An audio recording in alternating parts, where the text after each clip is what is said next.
Skenario pembelajaran untuk mata pelatihan perencanaan kegiatan pelayanan publik disampaikan pada workshop pelatihan kepemimpinan pengawas atau PKP oleh saya, Nurlinda MTMSC, asal BPSDM Provinsi Maluku Utara.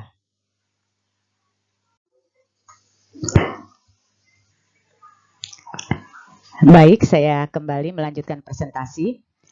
Ini adalah beberapa ilustrasi yang saya tampilkan sebelum kita masuk pada skenario pembelajaran. Perencanaan sangatlah penting pada sebuah pembangunan di daerah maupun di pusat, terutama pembangunan yang ditujukan bagi pelayanan publik. Pada saat kita gagal merencanakan, itu berarti bahwa kita merencanakan untuk gagal. Sebagaimana pada gambar yang dapat kita lihat pada slide ini. Baik, saya lanjutkan. Rancang bangun pembelajaran mata pelatihan dan rencana pembelajaran mata pelatihan perencanaan kegiatan pelayanan publik ini, sebagaimana sudah saya ucapkan di depan,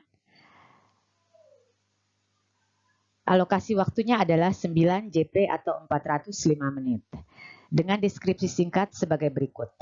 Mata pelatihan ini akan membekali peserta dengan kemampuan merencanakan kegiatan pelayanan publik melalui penyusunan dan pengorganisasian tahapan kegiatan pelayanan publik berdasarkan hasil identifikasi unsur-unsur yang terlibat di dalam pelaksanaan kegiatan. Adapun tujuan pembelajaran, hasil belajar yang diharapkan adalah setelah mengikuti pembelajaran, peserta akan memiliki kemampuan dalam merencanakan kegiatan pelayanan publik, mengidentifikasi unsur-unsur yang terlibat, dan penetapan tim pelaksanaan kegiatan.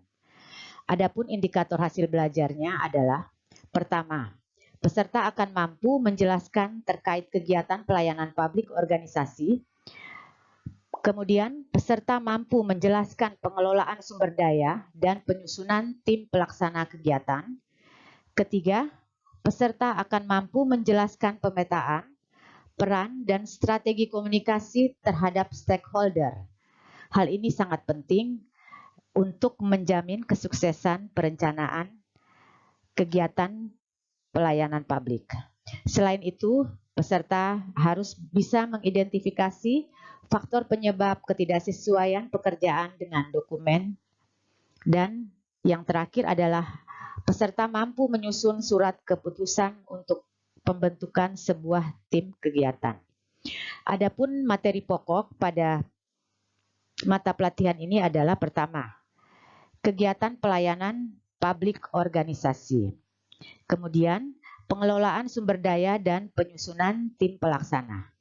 Ketiga, pemetaan peran dan strategi komunikasi terhadap pemangku kepentingan atau stakeholders. Dan yang terakhir adalah penyusunan surat keputusan tim kegiatan. Kegiatan belajar mengajar untuk lebih detailnya akan kita lihat pada slide berikut.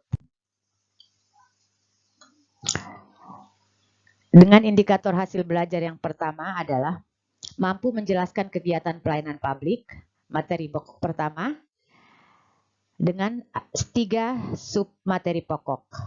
Metode pembelajaran yang digunakan adalah ceramah, tanya jawab, curah pendapat, telaah modul, pemutaran video, contoh instrumen perencanaan, dan pelayanan publik.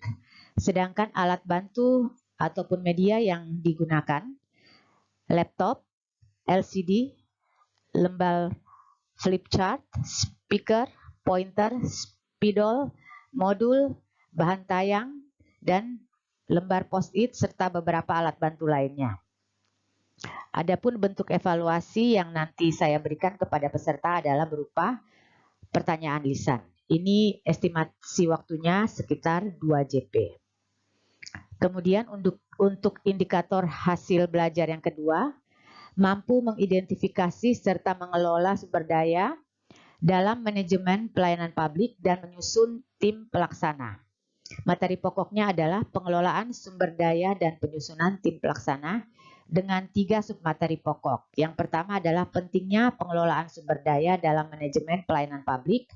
Kedua adalah mobilisasi dan mekanisme pengelolaan sumber daya. Serta ketiga, penyusunan tim pelaksana. Metode pembelajaran, ceramah, ada tanya jawab dengan peserta, kemudian curah pendapat atau brainstorming, telaah modul, dan contoh instrumen SK tim pelaksana. Adapun alat bantu masih sama seperti pembelajaran awal. Estimasi waktunya adalah sekitar 3 JP.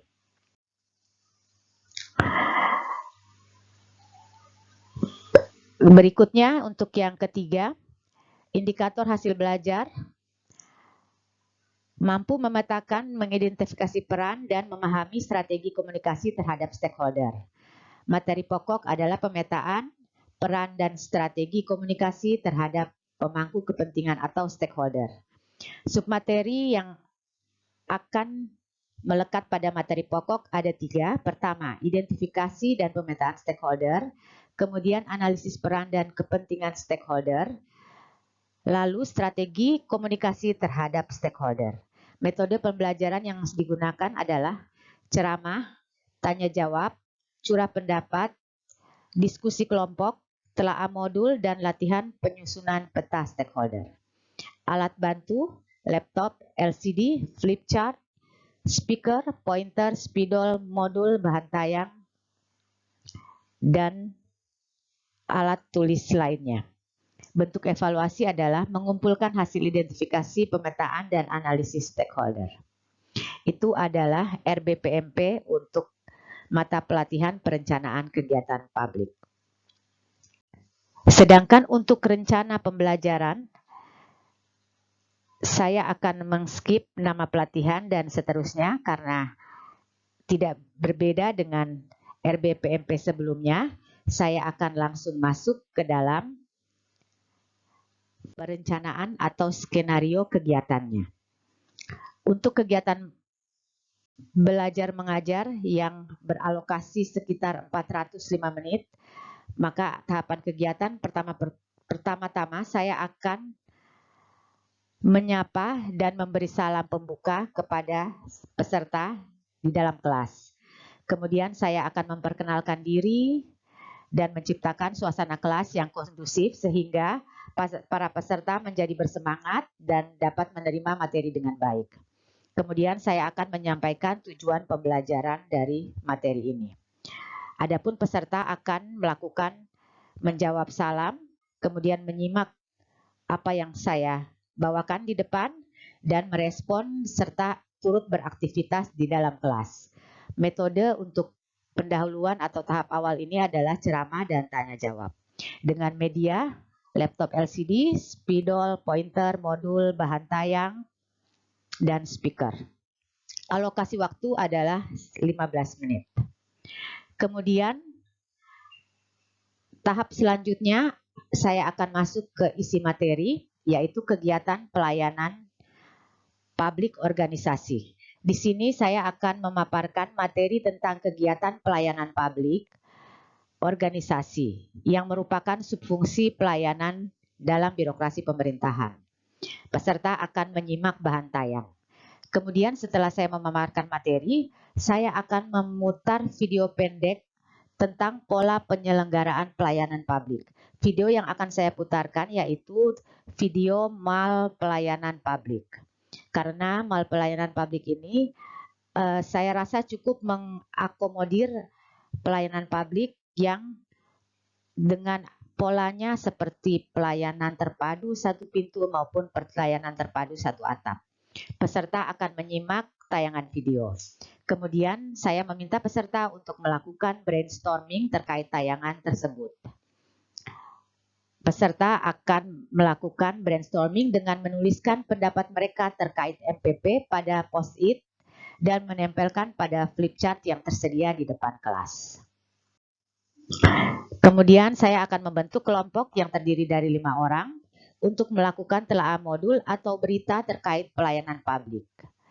Untuk melakukan proses identifikasi aktor-aktor atau stakeholder yang terlibat di dalamnya. Peserta melakukan diskusi, kemudian setelah diskusi mereka akan mempresentasikan sambil berdiri. Kemudian kami akan membahas poin hasil diskusi secara bersama-sama untuk memperkuat materi yang telah kita simak sebelumnya. Kemudian saya akan memberikan kesempatan kepada peserta dengan membuka sesi pertanyaan. Bila ada pertanyaan atau ide gagasan dari peserta, kami akan coba untuk memecahkan. Kemudian untuk penyajian kedua, yaitu terkait pengelolaan sumber daya dan penyusunan tim pelaksana, yang akan saya lakukan adalah saya akan memaparkan materi tentang pentingnya pengelolaan sumber daya. Peserta menyimak bahan tayang. Kemudian membentuk kelompok yang terdiri dari 2 atau 3 orang untuk melakukan identifikasi dalam rangka kegiatan mobilisasi sumber daya pada OPD atau SKPD salah satu peserta dari diskusi kelompok tersebut. Untuk peserta sendiri, setelah mereka melakukan telaah modul visi misi dari salah satu peserta yang menjadi sumber belajar, maka mereka akan melakukan presentasi, yaitu yang dipresentasikan adalah identifikasi sumber daya organisasi. Hasilnya akan ditulis atau dilukiskan di dalam bagan sesuai dengan modul pada lembar flip chart dan dipresentasikan di depan kelas. Metodenya ceramah, curah pendapat, telaah modul, dan seterusnya. Kemudian kita akan membahas poin hasil diskusi kelompok sebagai penajaman materi yang disampaikan. Memutar video pendek tentang mekanisme pengelolaan sumber daya. Ini saya akan mengambil beberapa contoh video atau pola kemitraan yang berupa swadaya masyarakat maupun pemberian CSR oleh perusahaan-perusahaan, baik itu perusahaan dari perusahaan pemerintah berupa BUMN maupun perusahaan swasta. Nah, nanti peserta menyimak video tersebut, kemudian saya memberikan mereka tugas untuk memberikan tanggapan atau jawaban terkait dengan mekanisme pengelolaan sumber daya tersebut. Waktunya adalah 90 menit. Kemudian penyajian ketiga, pemetaan peran dan strategi komunikasi terhadap pemangku kepentingan stakeholder dengan waktu juga 90 menit. Di sini saya akan memaparkan materi terkait identifikasi dan pemetaan stakeholder. Peserta menyimak bahan tayang. Kemudian kita akan membentuk kelompok 2-3 orang seperti sebelumnya untuk melakukan identifikasi dan analisis peran dan kepentingan stakeholder dengan memilih salah satu kegiatan pelayanan publik. Di sini peserta akan diskusi sesuai dengan tema dan dituangkan dalam bentuk skema pemetaan stakeholder pada lembar flip chart. Kemudian meminta satu orang untuk membahas atau menjelaskan hasil diskusi. Selanjutnya kita akan membahas hasil diskusi kelompok tadi untuk melakukan penajaman materi. Berikutnya saya akan memaparkan materi strategi komunikasi terhadap stakeholder, yaitu bagaimana cara para peserta setelah nanti berada di lapangan atau kembali ke OPD-nya dapat melakukan komunikasi untuk meyakinkan stakeholder dalam mendukung kegiatan pelayanan publik yang dilaksanakan oleh OPD mereka. Kemudian kita akan membuka sesi pertanyaan kepada peserta mengenai materi yang telah saya sampaikan sebelumnya. Metodenya ceramah, curah pendapat, telaah modul, diskusi tanya jawab, dan akan diselingi dengan ice breaking. Kemudian penyajian untuk materi atau penyajian keempat, penyusunan surat keputusan tim kegiatan. Di sini saya akan memaparkan materi bentuk naskah dinas tim kegiatan. Kemudian saya akan meminta peserta untuk berdiskusi. Nah, kali ini mereka berdiskusi 2 orang atau berdiskusi dengan sebelahnya, peserta di sebelahnya. Yang dilakukan adalah mereka mencoba untuk menyusun tim kegiatan pelayanan publik sehingga hal itu akan berguna untuk kemampuan mereka pada saat kembali nanti. Sesi ini memakan waktu sekitar 75 menit. Jadi peserta akan melakukan latihan untuk membuat sendiri surat keputusan tim kegiatan, tim pelaksana kegiatan pelayanan publik. Dan saya akhiri untuk tahapan penyajian keempat ini dengan membuka sesi pertanyaan kepada peserta mengenai materi yang sudah saya sampaikan sebelumnya. Apabila ada pertanyaan atau ide atau gagasan, kita akan mendiskusikan secara bersama-sama. Kemudian untuk penutup, saya akan mengucapkan terima kasih dan mengucapkan apresiasi yang sebesar-besarnya kepada peserta karena telah ikut serta di dalam proses pembelajaran yang memakan waktu 9 JP atau 405 menit. Saya harapkan peserta dapat memahami apa yang kami sampaikan sehingga pada saat kembali untuk melaksanakan pekerjaan di OPD-nya mereka dapat mempraktekkan apa yang menjadi materi kali ini sehingga proses perencanaan kegiatan pelayanan publik dapat berjalan dengan baik. Waktu untuk penutup ini adalah sekitar 15 menit. Ini ada beberapa bentuk evaluasi terkait materi dan submateri. Mengingat waktu, saya tidak akan membahas satu persatu. Nanti ini akan saya berikan kepada peserta, baik di dalam kelas maupun pada saat mereka melaksanakan istirahat untuk menjadi tugas. Adapun referensinya bisa dilihat pada penjelasan referensi. Sekian materi dari saya. Atas kesempatan dan perhatiannya saya ucapkan terima kasih banyak. Saya mohon maaf atas ketidaksempurnaan karena kesempurnaan hanyalah milik Allah Subhanahu wa taala. Wabillahi taufik wal hidayah. Wassalamualaikum warahmatullahi wabarakatuh.